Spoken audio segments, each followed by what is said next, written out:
Katalis di sini, pengertian yang saya gunakan adalah makhluk yang memiliki potensi mempercepat produksi irodat manusia, entah itu irodatnya bersih ataupun kotor, yang otomatis juga mempercepat pencapaian kedudukan di hadapan sesama manusia, atau pencapaian kedudukan di hadapan Allah, Bu. Mempercepat produksi irodat. Mempercepat ya? Iya, Bu. Mempercepat. Jadi, maksud kamu adalah tanpa ada katalis ini, manusia tetap saja akan menghasilkan irodat. Tetapi, kalau ditambah katalis, produksi irodatnya bakalan lebih cepat prosesnya atau lebih besar kapasitasnya ya? Iya, Bu. Bener banget. Makanya, istilah yang saya pakai mempercepat, bukan sekedar mendorong. Oke, saya ngerti. Nah, berdasarkan obrolan kita selama ini, saya dapat mengklasifikasikan katalis ini menjadi 3 jenis, Bu. 1. Manusia. Manusia di sini mengacu pada makhluk yang terdiri dari roh alias fitrah yang dibungkus jasad 7 lapisan lengkap. Fitrah ini bersumber dari keempat Muhammad, Ifrit, Khidir, Adam, dan Eva. 2. Roh. Roh di sini mengacu pada manusia yang sudah tidak lagi memiliki jasad alias sedang dalam keadaan mati. 3. Malaikat. Malaikat di sini adalah makhluk yang hanya terdiri dari roh yang berasal dari Jibril, jadi bukan dari keempat Muhammad. Malaikat tidak pernah memiliki 7 lapisan seperti manusia. Manusia, roh, dan malaikat. Bisa dijelaskan lebih lanjut? Jadi begini ceritanya, Bu. Kita sebagai manusia memiliki dorongan atau kebutuhan jasmani dan dorongan atau kebutuhan rohani.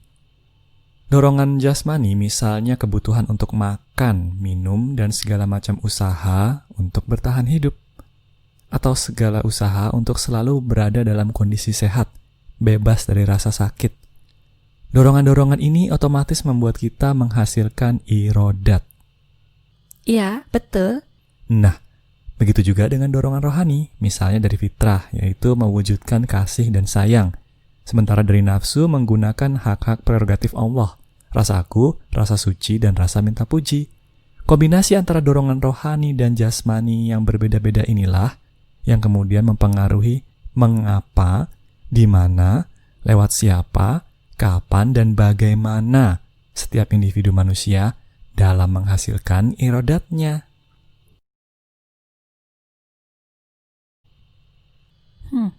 Iya, betul juga.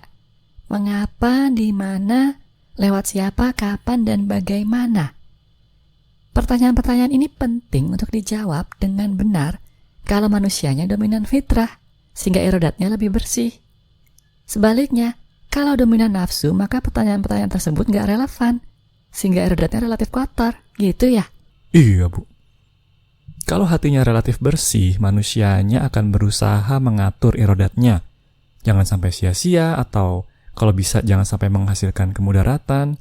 Sebaliknya, kalau hatinya relatif kotor, misalnya terkotori nafsu rasa aku, maka caranya dalam berirodat tidak akan peduli dengan konsekuensinya atau cenderung mencari jalan pintas.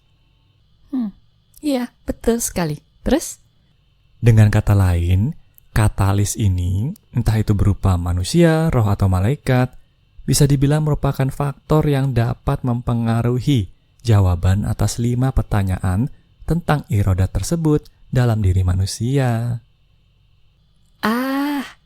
Jadi definisi katalis sampai sini ada 2, yaitu 1. Faktor yang mempercepat produksi irodat manusia, dan 2. Faktor yang mempengaruhi mengapa, di mana, lewat siapa, kapan, dan bagaimana manusia dalam berirodat. Itu maksud kamu? Iya, Bu. Tepat sekali. Oke. Pemikiran yang bagus. Pertanyaan selanjutnya adalah, mengapa hal ini penting untuk dipahami? Karena untuk benar-benar melaksanakan sadar, tabah, dan sabar dengan niat karena Allah semata, untuk menghasilkan irodat yang bersih, 5 pertanyaan dalam berirodat tersebut sangatlah penting untuk kita semua jawab dengan benar. Kita jawab dengan fitrah, dalam kehidupan sehari-hari. Iya, betul juga. Ini sebuah perspektif yang segar. 5 pertanyaan ini penting terutama dalam langkah sadar untuk mengetahui manfaat dan mudarat irodat kita yang sebenarnya bisa melebar kemana-mana. Dan juga dalam langkah sabar supaya paham hak-hak prerogatif Allah yang mana yang terlanjur kita gunakan dan bagaimana cara melepaskannya dalam bentuk irodat. Dengan kata lain, seorang manusia kalau nggak mampu atau nggak mau berusaha menjawab 5 pertanyaan tersebut dengan benar, mengapa perlu berirodat, kapan waktu yang tepat untuk irodat, di mana tempat yang pas untuk irodat, lewat siapa irodat yang cocok, dan bagaimana cara irodat yang benar, yang fitrah, maka jangan harap irodatnya bisa bersih. Jangan harap irodatnya bisa diterima oleh Allah. Gitu ya? Iya, Bu. Sip. Oke. Terus apa hubungannya dengan 3 jenis katalis ini? Ya, hubungannya adalah ketiga katalis ini, manusia, roh, dan malaikat dapat mempengaruhi manusia juga dalam menjawab 5 pertanyaan tersebut. Contoh yang udah kita bahas sebelumnya ya. Perkara hubungan antara anak dengan orang tua, Lala dan bundanya. Di awal-awal alasan mengapa Lala itu mulai melukis kan bundanya, Bu, yang selalu mendorong dan memberikan motivasi. Dengan kata lain, sang bunda di sini merupakan katalis bagi Lala yang kebetulan dalam bentuk manusia. Ah, iya. Jadi, sang Buddha ini merupakan jawaban dari pertanyaan mengapa berirodat berupa melukis bagi Lala di awalnya ya? Iya, Bu. Kemudian seiring dengan waktu, Lala akan menemukan jawaban-jawaban dari 4 pertanyaan sisanya atau bahkan jawaban baru dari pertanyaan mengapa berirodat tadi ya? Betul sekali, Bu. Proses ini berusaha mencari tahu jawaban 5 pertanyaan tersebut sebenarnya bagian dari sadar, tabah, dan sabar juga kan? Yang udah kita bahas sebelumnya. Ketika kita berusaha meningkatkan kandungan fitrah dalam celengan status agar sampai persentase minimal 75%. Iya, betul sekali.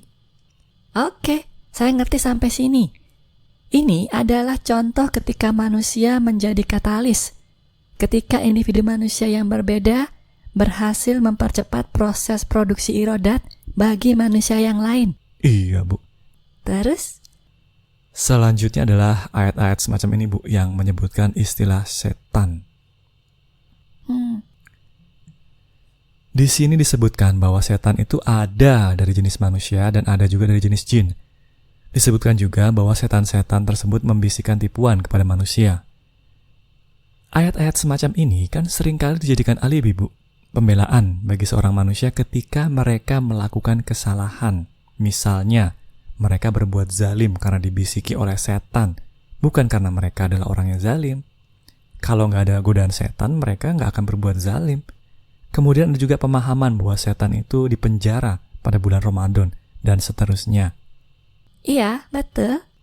Ini kan salah kaprah semua, Bu. Padahal setan yang dimaksud di sini kan bisikan nafsu, bagian yang tidak terpisahkan dari manusia. Sedangkan ketika dikatakan setan itu ada yang dari golongan jin dan golongan manusia, itu kan maksudnya adalah pengaruh nafsu itu bisa berasal dari sesama manusia ataupun roh-roh yang menempel atau mengikuti manusia. Oh iya, ini kan ngomongin katalis berarti ya? Iya, Bu. Oke, saya ngerti.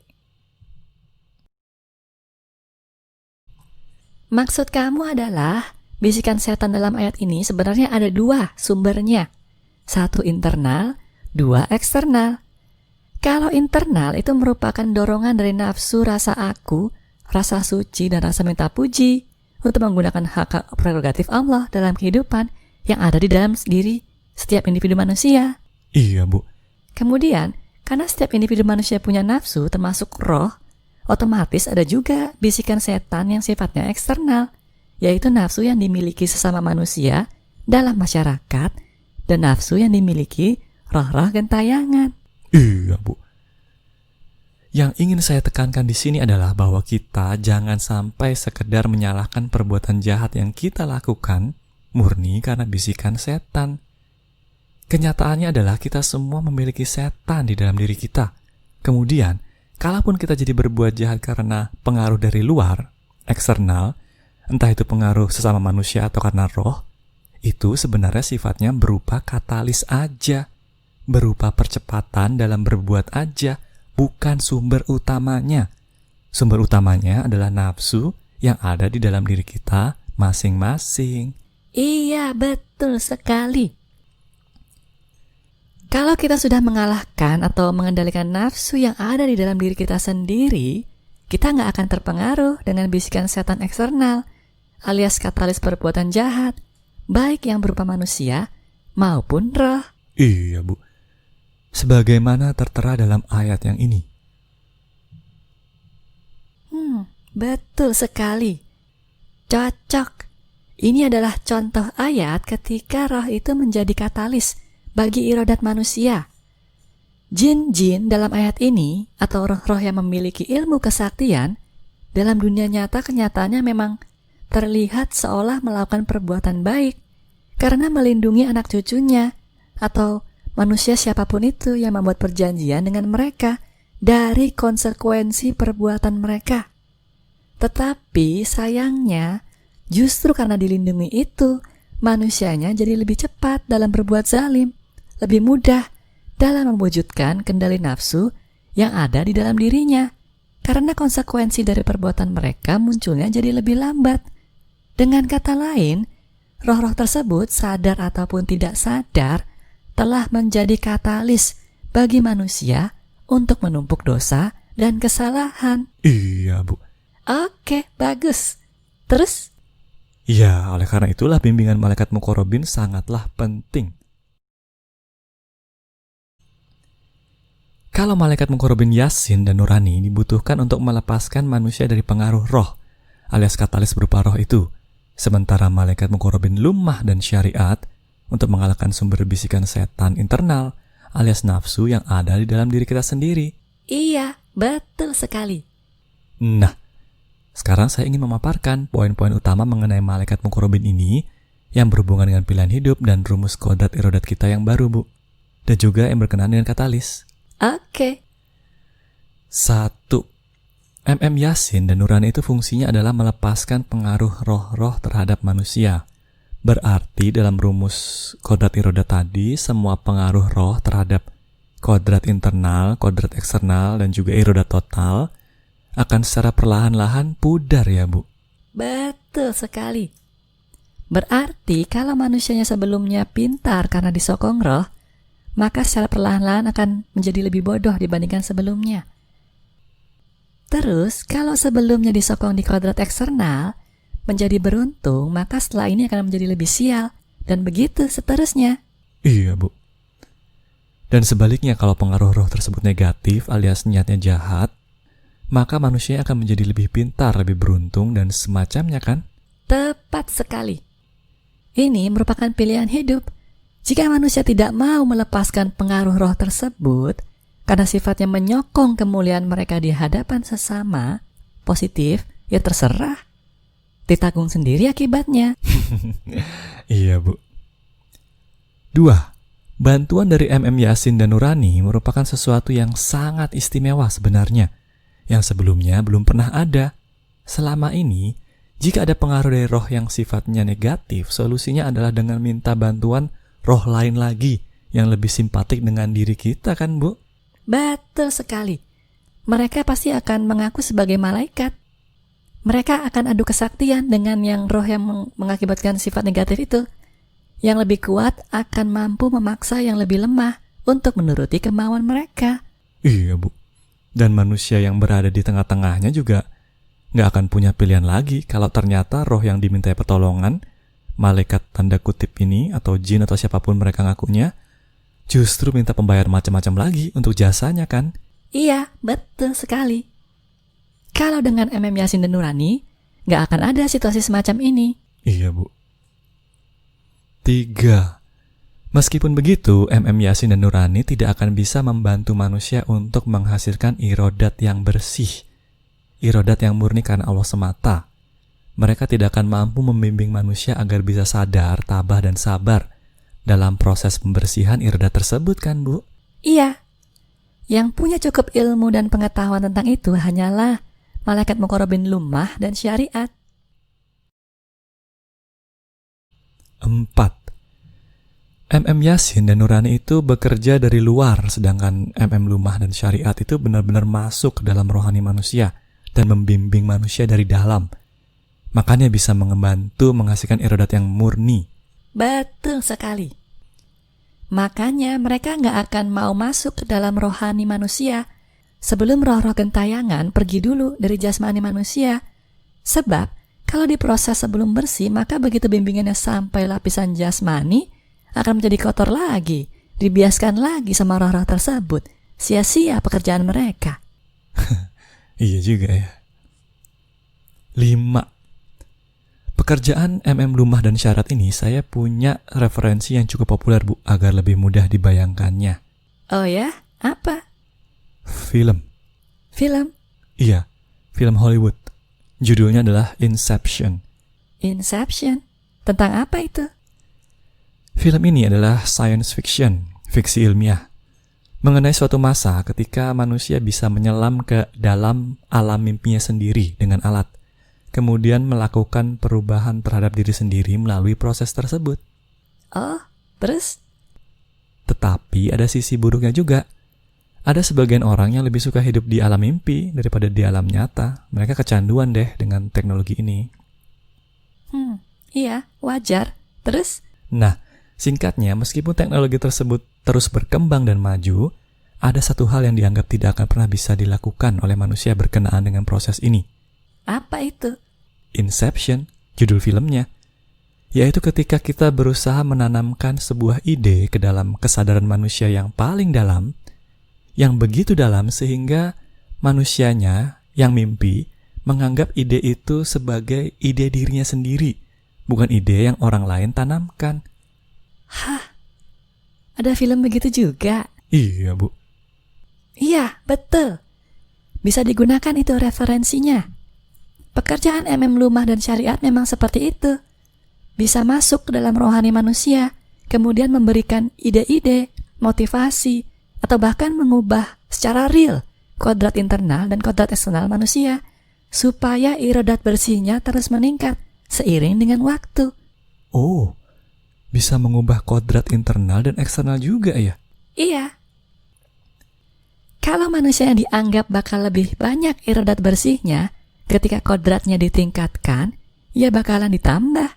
Sebaliknya, kalau lebih bagus diturunin, ya bakal diturunin kodratmu, internal ataupun eksternal. Iya. Kalau ini sih lebih canggih, Bu, dari yang di film tadi. Begitulah. Oke, masih ada yang mau ditambahin lagi? Masih ada, Bu. Subtopik yang terakhir, konsekuensi.